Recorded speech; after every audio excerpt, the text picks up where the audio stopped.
Who are the freaks and the geeks digitizing our government?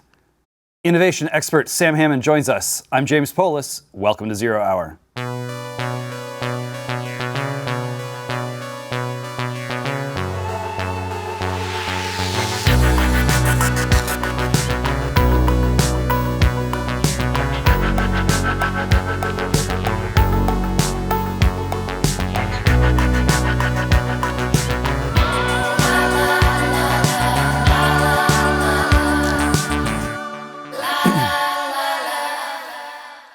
Samuel Hammond is senior economist at the Foundation for American Innovation, where his research focuses on the economics of innovation, believe it or not, and the institutional impact of disruptive technologies. Welcome, Samuel. Thanks for having me. All right, so AI is eating everything, if you listen to certain people, including certain influential people. But they're not just in Silicon Valley anymore. They're now also in Washington, D.C., and suddenly all of this crazy innovation that seems to be eclipsing our everyday life is moving into government. So ordinary people need someone they can trust to unpack all of this, and that is where you come in. So we're going to talk about tech tribes and who's really pulling the strings in the government to come. How's that sound? Sounds great to me. Okay, great. These are all like weird acronyms and stuff, so we're going to have to like make it plain who's hiding behind what symbols. Let's start out with EAC. That's E/ACC for those playing along at home. A Scottish who are these people? expletive. Yes. Who are these people? What do they want? And how do you rate them on the great scale of value inside government? So EAC stands for effective accelerationism. It's a play on effective altruism. So maybe We'll unpack get that there. first. We'll get there. Accelerationism as a concept comes in many varieties. Obviously, there's, Marx famously said that he wanted to expand free trade because only once we've immiserated the poor under capitalism would there be a revolution. So that's a kind of accelerationism, the idea that things have to get worse before they get better. This isn't that. This is technology and accelerating technology for its own sake, and putting the pedal to the metal on that. And really, it comes from a thinker named Nick Land, who kind of grew out of the 90s sort of cybernetic, extropian utopia, digital utopia kind of thinking. And Land veered off where other futurists like Ray Kurzweil were looking forward to the singularity when we'd all sort of reunite with our dead relatives. Land had a much more dark perspective on where technology was heading. He's like the gritty reboot of futurism. Yeah, the kind of guiding us towards a Lovecraftian nightmare machine. So Land, broadly speaking, accelerationism as a term does come from the left, from Marxism, and there is this idea that capitalism, the techno-capital machine, so to speak, has a mind of its own. It has its own agency, a sort of cybernetic agency. None of us are in control. None of us. We are all bits, we're all cells in the bigger organism, but there is no one steering it other than its own logic, its own techno-logic. So it's weird because some people respond to this within the movement by saying, and that's bad, and then others say, and that's good. So who's got the upper hand right now? Well, if you take Land seriously in the basic accelerationist thesis, there's no one in control and there's no hope of anyone really having control. These are processes that have been playing out since the Cambrian explosion, and really, you could say that the singularity took off with the agricultural revolution, or 1517, or 1830 with the industrial revolution, and every one of these phases have just been sort of written into the fabric of how information and entropy work in the universe, and this is all part of one big thermodynamic machine. That's a very pessimistic perspective from the standpoint of human agency and having any hope of guiding the evolution of technology in society. Well, and it's not just it's not just insofar as we can't control it, but that it's going to lead to a place where what humanity, it just kind of disappears into the gray goo. Right. Where capitalism, according to Land, he would say that there's a inherently fragmenting and deterritorializing aspect to capitalism. It uproots community. All your mom and pop shops get replaced by a Walmart supercenter. If you sort of play that logic out, then AI and the singularity are going to be doing something very similar, where we all just become infinitely divided and maybe merge with some kind of hive mind, some kind of swarm intelligence, and then from there on, start colonizing the galaxies. And so for the new accelerationists, the EACs, I would say there's probably 10% who are the real true believers, right? Who think that it's now our duty to sort of execute the will of the entropy god, and sort of assemble the future AI in the present. And then there are a lot of people, especially on Twitter, who are just embracing EAC as a kind of techno-optimist slogan, right? So it has this kind of weird internal tension where you have these true believers who, genuinely think that we're, a few decades away from having systems that are going to be building Dyson spheres around the sun, harnessing all the energy. The whole world's going to be covered in data centers, and that's a good thing. And others who are actually, in a funny way, taking the exact opposite point of view, that technology and AI is just going to bring us, better healthcare, better things, but everything is going to be sort of like the same, have a sort of degree of continuity to it. And they've taken up this as just as a rallying cry that tech is good. And this goes all the way up to sort of the top of Silicon Valley, right? This is an influential movement. Yeah, but again, it's dividing the true believers from just the fellow travelers who haven't really dug into what are the implications of the deeper philosophy. So someone like Mark Andreessen, for instance, I think I would describe him more as just a techno-optimist. He likes to throw around the EAC label. But if you read his writing, he has this techno-optimist manifesto. And in various points, he'll say, we're building a universal problem solver. We're literally making sand think, right? But then you press him on that and say, well, could this be dangerous? He says, well, no, it's just linear algebra. So it's sort of like a Homer Simpson on beer, where it's like the cause of and the solution to all of the world's problems, right? Right. Yeah, and I'm kind of broadly sympathetic to that as well. So yeah, well, how deep into this material do you think you have to dig in order to be able to see it for what it is? Do you really need to be sort of like an expert in arcane lore and like old texts that no one read and know how to code and everything? No, I think that. So if I don't recommend anyone go read Nick Land. I think it's like an info hazard to even say his name. But he writes in an incredibly and intentionally esoteric kind of way. If you think about sort of broader sort of just so first of all, you could just read what people who are working on AI say themselves, right? So on the one hand, you have Sam Altman going to Congress and testifying that they're going to build a superintelligence probably this decade, and it has maybe a 10% risk of killing everybody. But they're working really hard on it, and they got to make sure that they stay in the lead because they have the insights to keep that from happening. And then the first response you get back is Marshall Blackburn saying, "What does that mean for Nashville music royalties?" Right. And it's sort of there's a little bit of disconnect there. Or you could look at someone like Richard Sutton. Richard Sutton is a pioneer of AI and reinforcement learning, one of the most famous names in AI, and he recently gave a talk called Succession Planning, where he said that we are building our mind children, and that we should embrace this future humbly and with grace and plan for our peaceful succession. Always interesting when the word "we" gets thrown around in a context like this. But something that does bother me, I will admit it. I wouldn't call myself a Luddite, but whatever a Luddite is for statistics, like that's probably me. Like someone tells me I have a 10% chance of surviving the advent of a technology, or the human race has a 10%. Like, how do you even calculate that? Where do these kinds of numbers come from? Well, they're kind of made up, but I don't know if that's good news or bad news. Yeah, I think even if they're made up, it's useful not as a analytical exercise where we're actually trying to figure out what the true probability is, but where are their heads at? Like people in these companies. Right, and it's the leaders of these companies who are saying, 10%, 30%. There's a lead researcher at OpenAI who said it's between a 10% and 90%. Yeah. So statistics. And I don't put a probability on myself. I think because of the amount of uncertainty we have, it is an unprecedented technology. It's the kind of digital alchemy at this point. It's very hard to know where this goes and where it sort of hits a ceiling. But I think we can be relatively certain or have a much higher probability on it being transformative in a way that will fundamentally be disruptive to society as we know it. And that opens up a whole panoply of like different ways, different paths that we could go down.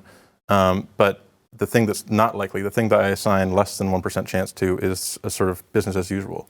Right. Yeah. Well, nobody likes business as usual, right? It's actually like, oh, we won the Cold War. Everything's going to be amazing. We've sort of perfected. The world's going to turn to America. We're all going to have like fun entertainment and go on a voyage of discovery by surfing the internet. And, that's not what happened. And I don't know if anyone really is satisfied with what happened instead.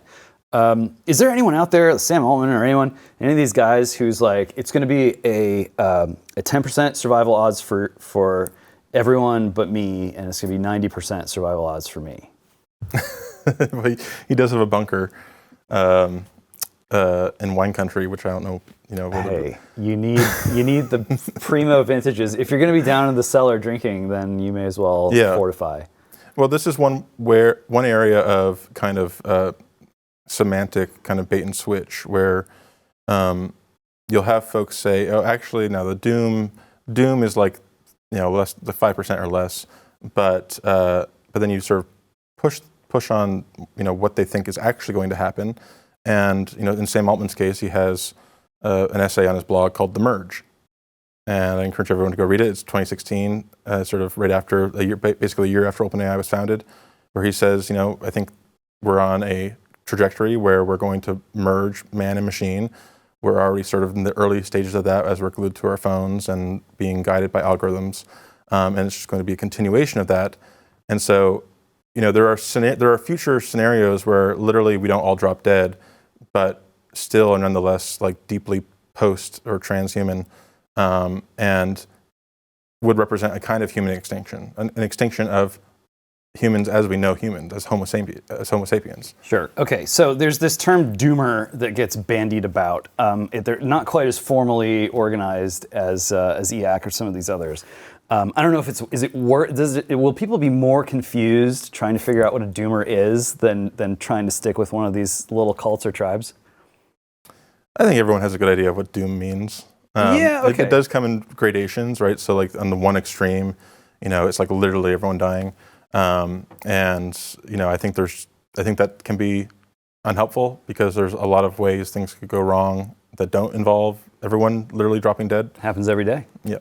Yeah. And doom has been kind of discredited, strangely. We've had so many episodes in world history of like catastrophe and calamity and genocide and sort of like all these horrible things. So many horrible things that when the Cold War did end, there was a big vibe of like, we're going to stop horrible things. We're going to end genocide. We're going to end landmines. We're going to end evil in this world. George W. Bush, we're just going to, no more. We're going to have a health and safety regime for the entire planet because misfortunes are the worst, and like cruelty is the worst thing you can do, and suffering is the worst thing that you can experience. And we're just like, no more. Like, we have an opportunity to hit the reset button.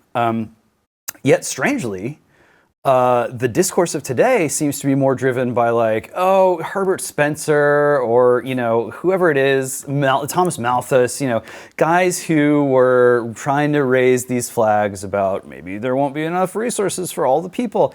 Like ash heap of history, they were just unambiguously wrong. Like all these predictors that things would go terribly wrong for the human race, they're not proven true. We've got lots of people. It's like better standards of living net than ever before. So who's right? It's like that old saying, it's too early to tell. Yeah. I don't know if this is just with age, but I've become more sort of Ted Kaczynski-ite. Not too much. There's many processes in physics and biology and in society where things go really well until they don't, right? This kind of Nassim Taleb sort of picking up pennies in front of a steamroller, right? You think you're just, you think everything's going well, and there's picking up pennies. The black swan, yeah, or something that a structural break in how things have gone in the past, and bigger picture, modern civilization as it exists is an out of equilibrium phenomena, right? We're kind of blind to it because we're many generations deep into the Industrial Revolution as it is, but it was only like 300 years ago. And the lifestyle of a 15th century peasant and someone just after the agricultural revolution wasn't greatly different. And today we are still chugging along at 1, 2, 3% growth rates when we're lucky. And this is a trend that really truly can't go on forever. In worlds where it does, it implies something dramatic. It implies, us uploading our brains into computers and sending them off to Alpha Centauri or something like that. And even on current trajectories, separate from like any particular technology, if you just extrapolate 3% growth out for another century, there really aren't enough resources and people, and something does have to give. And the answer that economists have given thus far has been dematerialization, right? And that's been true, right? We consume more per capita now than we ever have, with about the same amount of energy per capita that we did circa the 70s and 80s. So we're doing more with less. That's partly because more of our GDP has gone into software and to these intangibles. But where does that lead sort of in the limit? In a virtual world where we can literally have our 72 virgins. But you can never leave. Right, but you can never leave. You mentioned Uncle Ted, as some people now affectionately refer to him on the internet, Ted Kaczynski. Definitely mailing like pipe bombs to David Gelernter or a scientist or whatever. Like not only like spiritually the wrong answer, but it didn't actually work, and not just because of the faulty construction of some of the pipe bombs or whatever. So like help us understand. You're Ted Kaczynski, an intelligent man, an Ivy League graduate. Did he graduate or did he drop out? I don't know. Where did he start to go wrong, and what can we salvage from Ted Kaczynski's corpus or from his thought? I mean, going back to what I was saying about having sympathies with the basic accelerationist diagnosis, that some of this is just written into entropy and thermodynamics. The techno-capital machine is, I think, the right lens to look at this, that we are in some sense, riding a wave that propels itself. There are self-fulfilling prophecies all around us, positive feedback loops that we can't resist, and any sort of person that dissents from that or doesn't conform will be punished in some way.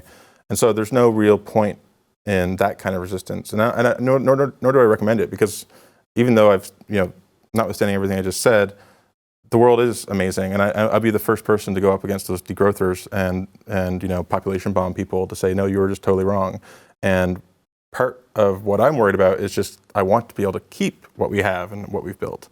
And so while there is a sort of inevitability to change, there are still many degrees of freedom in how we design and in what futures we choose. Right? There are futures where we could have a true AI Leviathan, a kind of one world government.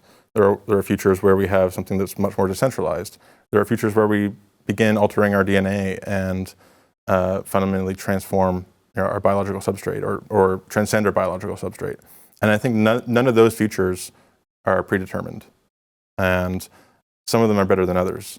All of them will have elements of a package deal that make us uncomfortable. But right now it's sort of about trying to steer through that narrow corridor. Yeah, okay, and it does feel like it's narrowing. Yeah. You said that the view is one where we can't resist these kinds of feedback loops, techno-capital, sort of like keep things turning into this kind of immaterial swarm. And if you look around, there are a lot of invisible machines that you don't see already, and like all kinds of wavelengths permeating our bodies, and it feels like a lot. But do you really believe that it's impossible to resist the kind of incentive structure of these feedback loops? For me, I'm like, men will literally pretend that it's impossible to resist the techno-capital feedback loop instead of going to church. Like, there are ways, we have sort of spiritual technologies too that might cause us to go, hey, maybe if I resist this temptation, like, we won't like exterminate the human race or something. Am I wrong? Well, I mean, these are fundamentally collective action problems, right? And those kind of retorts are akin to, environmentalists who think that the solution to climate change is to eat less meat or to fundamentally change your personal lifestyle habits, not recognizing that this is not a process that any one person can really influence. Now, by all means, become Amish or, opt out. But the rest of civilization will go on without you. And if things continue on the way they're going, there might not be, greenfield in Lancaster for you to build your barn. Yeah, well, this is true, but I think it would be doing a disservice to the spiritual argument to say, oh, if you go off into the woods, then you're definitely not going to stop the apocalypse, whether you welcome it or not. And there, of course, that's true, but that's not the only offer on the table, right? There's an offer on the table which is, hey, if you have sort of like diehard atheist materialists in charge of determining the research agenda for technology, then you're going to get X kind of outcome. And if you have people who aren't diehard atheist materialists in charge of R&D, then you're going to get a different sort of outcome, right? Sure. I mean, one thing that the materialists have going for them is they know that there's no plot armor, so to speak, right? What do you mean? Plot armor is just the idea that the main character in a movie never dies. That there's always going to be this dramatic tension, and you think, oh, did the main character just fall off the cliff? And then the movie always ends with them being caught in a net or something like that, right? Most of the time. and so there's that component of it, that things aren't guaranteed to go well. And the second component is just recognizing the extent to which our brain and life itself is a computational process, one that is sort of unique to, we have a unique kind of mind, a unique set of values, a unique set of rewards, but those are constants only for now. And one of the things AI and just technology more generally is doing is turning constants into variables. And among other folks, even people with separate from like religious beliefs or anything, just sort of everyday people on the street, we have a deep intuition that there's something inalienable about our mind, about our beliefs, that there's a subject-object distinction, and that's what is being threatened to melt away. And so actually it's partly because, at least myself, I am one of those atheist materialists, and yet a humanist, or a human chauvinist at least. And one of my worries is that a lot of our value is created by community, by other people, by this weird idiosyncratic sui generis thing it means to be human and all our evolutionary history. And there's not like some higher transcendence beyond that. And in fact, the kind of transcendence that you point to is a transcendence that can only be achieved in our human corporeal form. With the elections coming up, I'm expecting things to get even crazier than they already are, especially when it comes to free speech and how hypocritical the left is when it comes to it. We already know that big tech is doing everything in their power to suppress the truth. They even collude with our government to do it. Do I need to remind you about Hunter Biden's laptop? You better believe that getting the truth out to you will be even harder than it is now. Here at Blaze Media, we saw this coming, and it's exactly why we exist. BlazeTV and Blaze News, they're places where I can speak freely with no repercussions. Places where viewers can be a part of the solution and ensure that they can't cut us off from each other. Consider supporting Blaze Media, where our mission is to set fire to the lies the left wants you to believe. Not only will you get this show, but you'll have access to everything else we do here, from our Blaze Original series to Steve Baker's incredible investigative work revealing the shocking lies about January 6th. All that and so much more. Go to blazetv.com and subscribe today. When you do, be sure to use promo code ZEROHour to get $20 off your subscription. That's blazetv.com and use the promo code ZEROHour to get $20 off. Do it today. Well, I think that this is probably a good spot to introduce the EAs, the effective altruists. Much as I would like my spiritual perspective to be dominant in the field of technology, there's another challenger who has entered the fray, and it is effective altruism, which is basically some might say that it's a religion, some might say that it's a cult. Just lay it out. What are they about, and how freaky does it get? Sure. So just effective accelerationism. The effective part of it is a play on effective altruism, as sort of their polar opposite, but in many ways they're more similar than meets the eye. In some ways they're actually the same group. These rationalists, folks who have, you think that the number one priority, first of all, is to have good epistemology, to know how the world works, understand it without romance, and then apply that to doing good. So that's where the altruism part comes in. And so there's a sort of mainline and orthodox to EA. In the mainline camp, it's just this idea that a lot of charity and philanthropy is about looking like you're doing good rather than actually doing good. It's really about money laundering. And that too, right?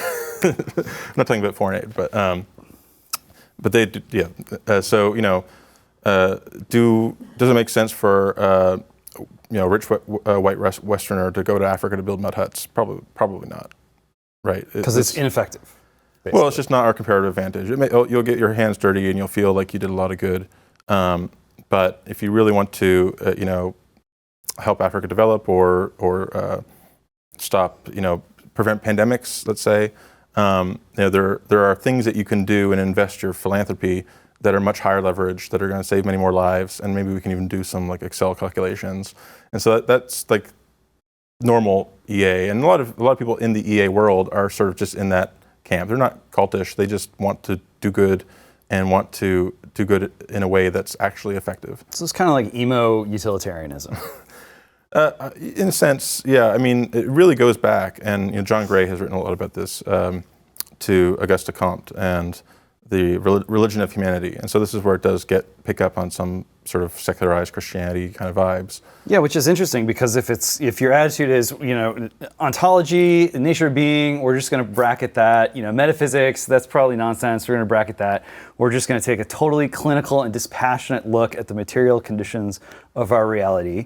And once we have that knowledge, then we're going to just take some feelings that we have, and we're going to superimpose them over the, is there some sort of logical inconsistency at the heart of that kind of program? Yeah, I think so. And partly I think it's a fault with their style of rationality. So I'm more of a, historicist in a sense. I think there's no way of really believing true things unless you can somehow stand outside the zeitgeist and the flow of history. And you look back at people who I think are, who I admire. Someone like Danny Roderick, the economist. He wrote a book in the late '90s called The Globalization Paradox, where he said, this globalization thing is going to lead to hyper-globalization, where we're going to be merging our governments and harmonizing our regulations, and there's going to be a backlash, and we can't go that far, and we got to reevaluate the globalization model. And that came out in 1999. Everyone derided it. Paul Krugman wrote him a letter telling him he didn't find fault with his arguments, but just don't give ammunition to the barbarians, was the quote. Spoken like a true expert. Right.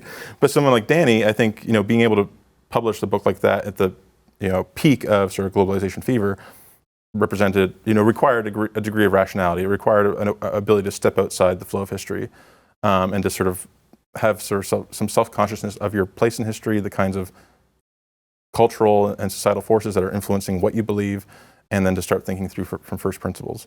And so I think something like that with the modern rationalists, where they're more of the school of thought that all we need to do is sort of get in a room and hammer out the first principles of the logical structure of an argument and work backwards from that, not recognizing that actually there is this gap between facts and values, and no real interrogation of where their values come from. They think someone like Peter Singer, thinks he's derived that morality is just a mental state, and really what matters are do you have a certain degree of sentience? And if maybe we can measure that degree of sentience, and you have it, I have it, dolphins have it, maybe lobsters have it too, and apply that, not recognizing that they're actually, in a weird way, smuggling in a bunch of sort of Judeo-Christian assumptions and trying to pretend that they're not standing on that large edifice of inherited culture. And I think it's better to actually start with a recognition that we are embedded in history and are embedded in a certain culture, and we can try to sort of have what they used to call immanent critique it from within and sort of push it on the margins, but there's no real way of stepping outside that. And that's why even me as an atheist materialist, in some ways I have to just acknowledge that I'm a Christian, at least culturally and ethically, because that's the culture and society I grew up in. It's how I make sense of the world. Well, I think that's kind of at the start of the problems rather than the end, but we've been dealing with the West here mostly. There are other countries, other major digital powers. You got Russia, China, India, Israel. If you want to count them as the West or the Anglosphere, your mileage may vary. I think that's probably all of them. Other stuff going on in those countries. Is there some other major stream of thought on these issues that is unfolding abroad that Americans ought to be aware of? Well, so there's the classic meme: America innovates, China replicates, and Europe regulates. Right. And so that is what's happening right now. The EU just passed their AI Act, 4 years in the making. A process, sort of a framework that was developed even before ChatGPT and this modern, acceleration in AI progress. It's just like a one-page document that says "lol no" on it, right? Pretty much. It's pretty harsh. If it was one page, that would be better. But that'd be new for Europe. Yeah. Europe has this sort of mentality of being in the end of history where, and this sort of actually goes to the Danny Roderick point, the kind of, you've reached the end stage of history, we're merging our economies, we have one big labor market, all that's left is to make sure that we have the same USB port, and they've brought that same attitude to AI where, they're bringing in these sort of risk tiers and defining AI in a way that sort of captures sort of basically statistics and all kinds of machine learning, things that have been around for a while, not these sort of uniquely terrifying human-like systems that I'm talking about. I worry that that's shooting themselves in the foot, because a lot of the way that we're going to hopefully adapt to the more extreme forms of AI is through a kind of rapid institutional evolution and co-evolution. Defensive forms of AI. If there's the bad guys have AI, the good guys have to have it too. And they've introduced a regulatory bureaucratic process that will basically grind diffusion of AI in European governments and private sector alike to a halt. Well, so there's talk now in the industry of is this the end of the West? Are we going to have kind of a hard fork, and we're going to have Europe world over here and sort of the greater American regime world over there? Is it the end of the World Wide Web? What do you think? It's starting to be that, right? So, China had their firewall. Yeah. Now Europe with its GDPR and they have another digital act.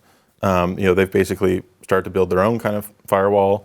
So the internet is starting to balkanize, right? And with AI taking off is also this race for the new currency in the AI economy, which is compute, access to chips, and network infrastructure. And so computer chips that your kids used to use for video gaming have taken on the gravity of geopolitics. And it's all Gamergate. It's all Gamergate, all the way down. Well, I think the serious question here is is the world big enough to enable these different sort of civilization state blocks to pursue significantly different paths? Probably not. One of the trends in every other technological revolution is, it's an unlikely event, but when it happens, wherever it happens takes off and eventually assimilates or conquers the holdouts. That was what happened to the hunter-gatherers. We don't really see many of them anymore. Europe and England, developing, industrializing first and sort of becoming a global empire for a period.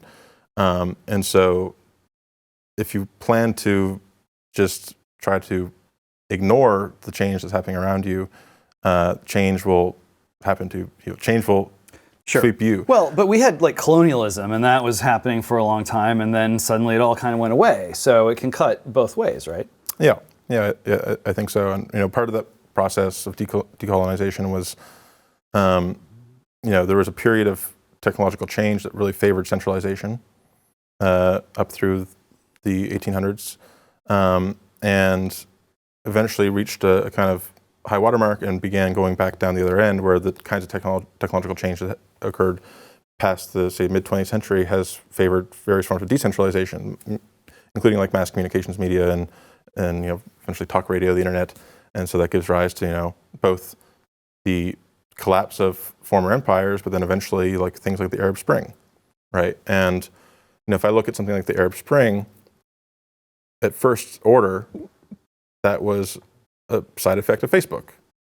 And I think even our public officials recognized that when it was going on, they were, spiking the football. It's like, look, Facebook's bringing democracy to Libya or whatever.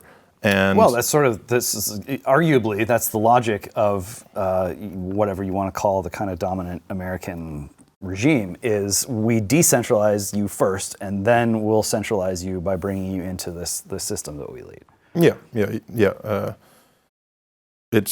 But what they never counted on was that technology would come home to roost and bring the same sort of dynamics here, right? And maybe Egypt and Tunisia, these places had weaker states, weaker governments, and less history of democracy and open debate.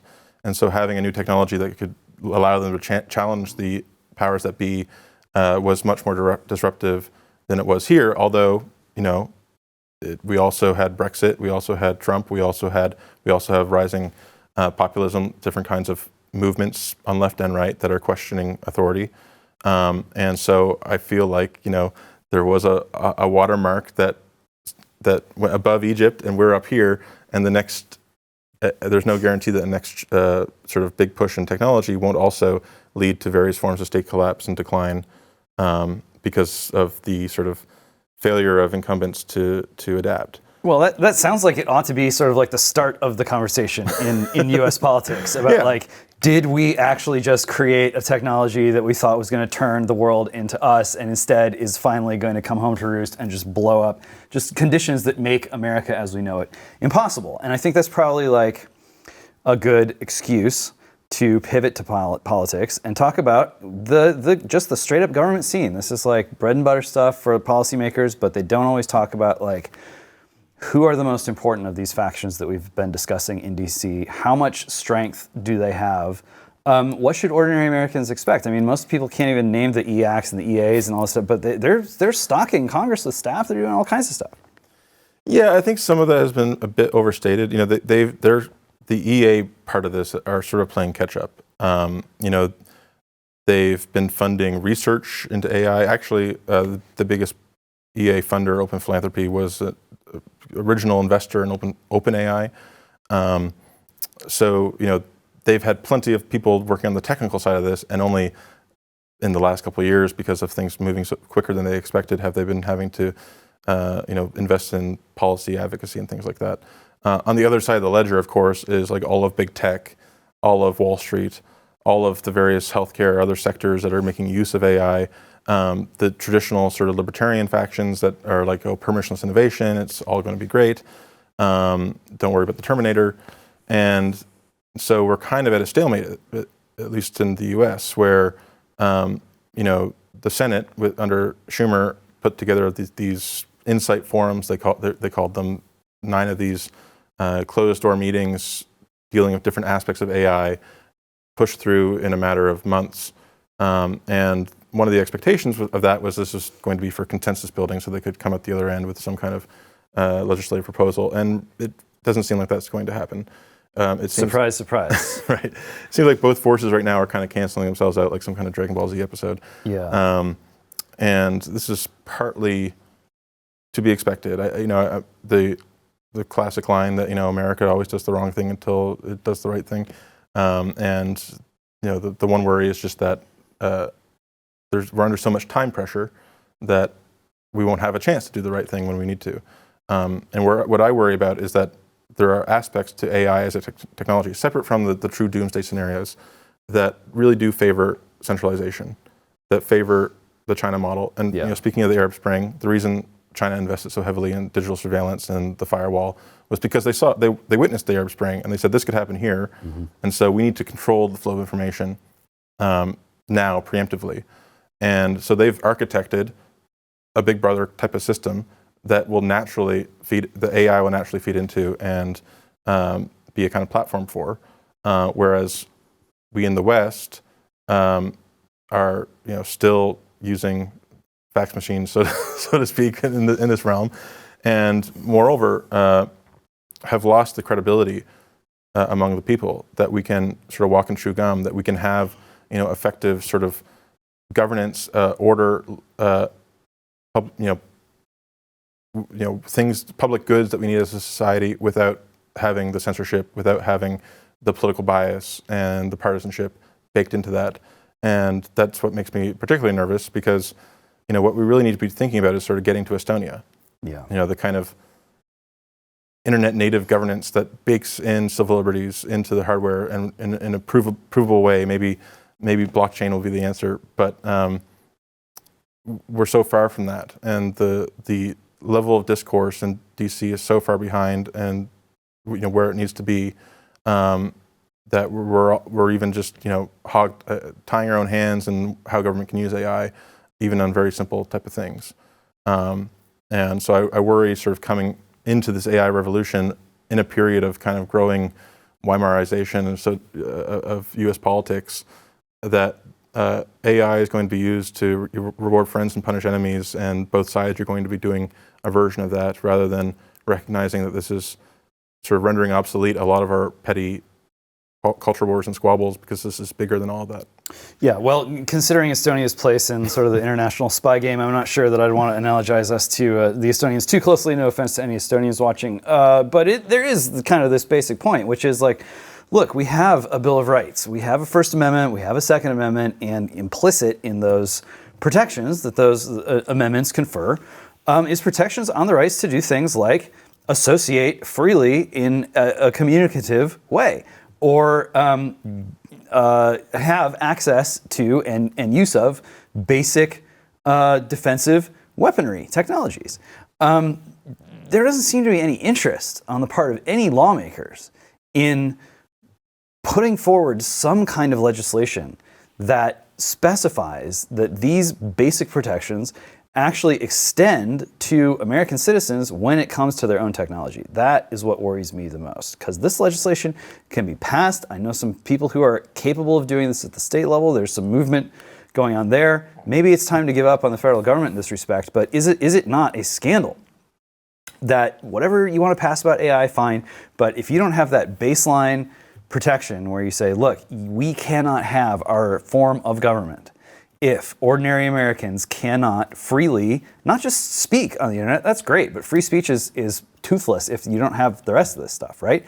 People need to be able to access these basic technologies. We're not talking about, the fighter jets or the nukes. We're talking about basic stuff, high-powered GPUs, Bitcoin, elementary things.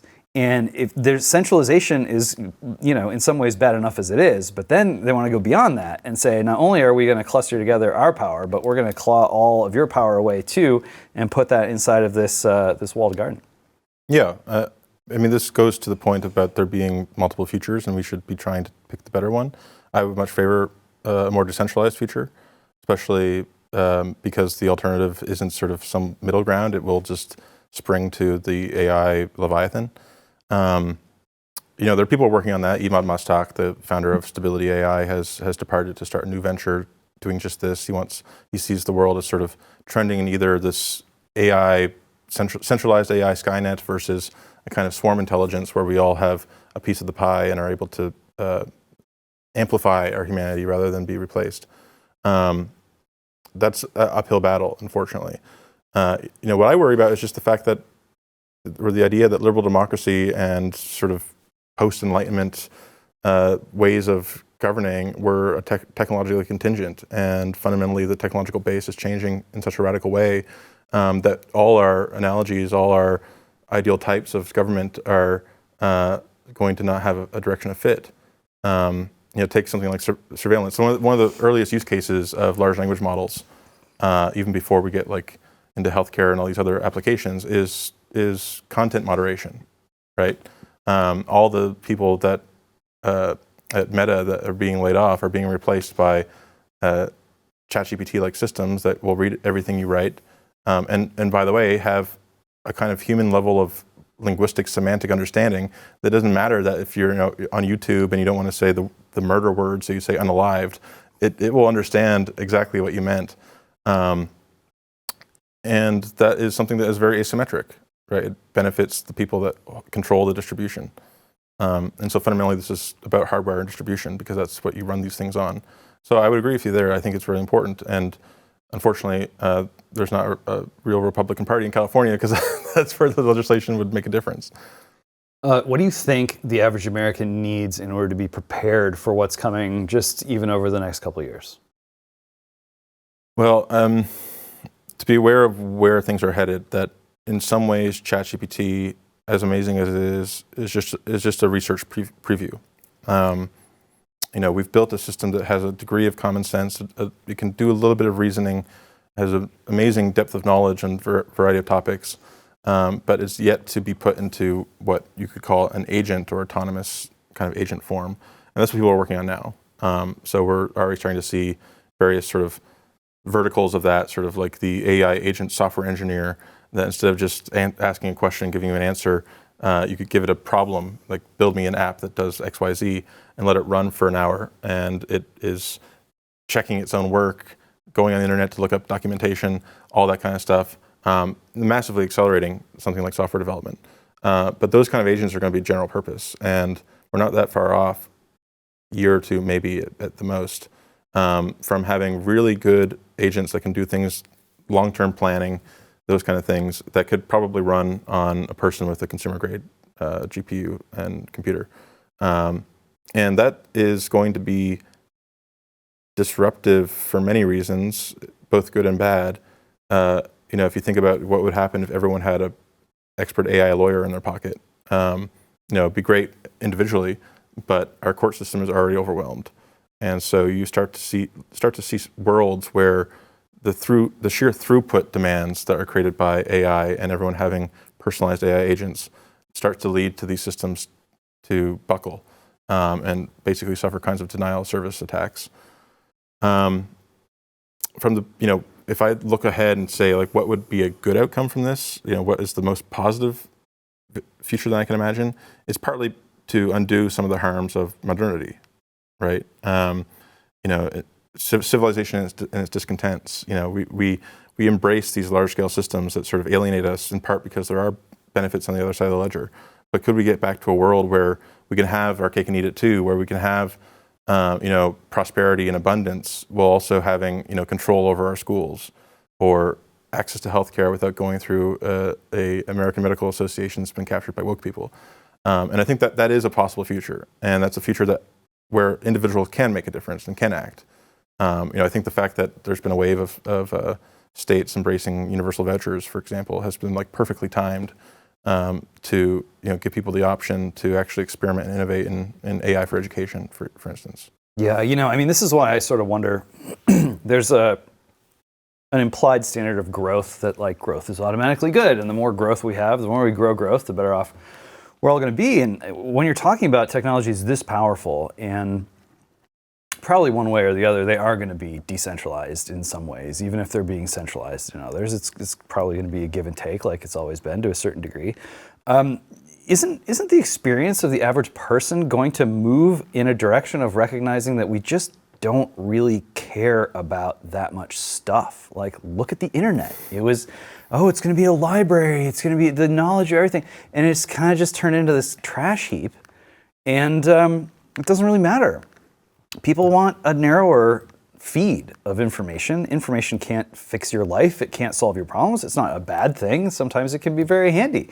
But it seems to me that, when faced with this kind of, approaching the singularity of kind of like all this growth, all this information, all this data, at a certain point, people might just feel like they should go into early retirement and focus on things that are not of this world. I sympathize with that greatly. One of my hopes is that this technology can be used to start to unwind a lot of the forces that favored centralization. So, like Napoleonic codes, right? The lingua franca. Do we need a lingua franca anymore if we can have sort of a AI translation layer, and you can speak your dialect and I can speak mine, and we can just translate in between? It seems to at least open up the possibility of a kind of reclamation of particularity, and to push back against the forces that have been favoring homogenization and sort of sameness. And in that world, hopefully have like a true diversity where people can just like begin to right-size their relationship technology, a kind of like a technological solution to technology.